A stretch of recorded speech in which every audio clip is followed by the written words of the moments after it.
So recently in Japan, there's been a lot of headlines regarding tourists that have been acting poorly or just being completely disrespectful to the people in Japan as well as the sacred shrines. And being completely honest, while I'm not surprised at this point in my life with what people will do to become viral on the internet, I am very disappointed that they have chosen such a place like Japan to act like this.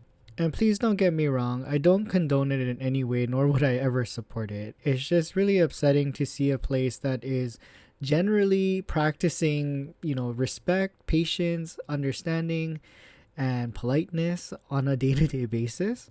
And they're like purposely confronting people because they know a lot of the native born Japanese or the Nihonjin won't fight back because that's just not how they are.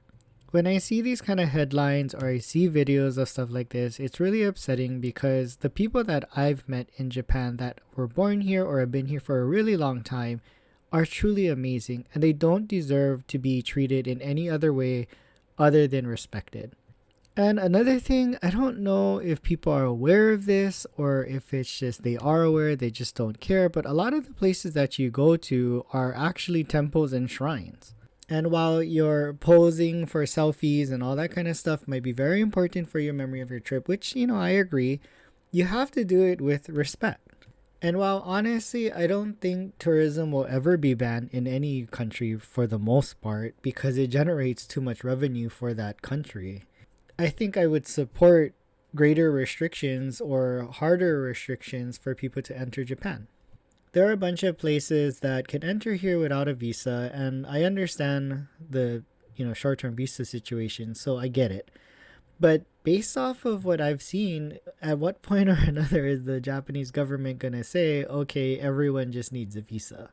Another really upsetting point for me is that because these are generally foreigners that are acting this way, what happens to people like me or anybody in the future that want to start a life in Japan? It's slowly creating this stigma of just, oh, they're on the internet, they're probably going to be bad people. Or it's going to amplify the divide that Japanese people already have for foreigners. Like I said in my other videos, Japan was a pretty closed off country and they're slowly starting to accept people and outside opinions of things. But people have to understand they're not caught up yet. And in all honesty, it's not any of our places to force their hand because it has to come with time. I just think that if you're going to come into this country or any country for that matter, you should respect the cultures, the practices, and just be respectful because you're a guest in their home basically. I've learned a lot of lessons, all good from Japanese people, and I would hate to see that type of knowledge and education that I received not be able to be shared with the world because somebody or people just keep messing up. It's not hard to enjoy yourself and make really good content by just being respectful. Japan is too far of a beautiful place and the people are too amazing for you not to be able to get that. In any case, that's my hot take. Okay, bye.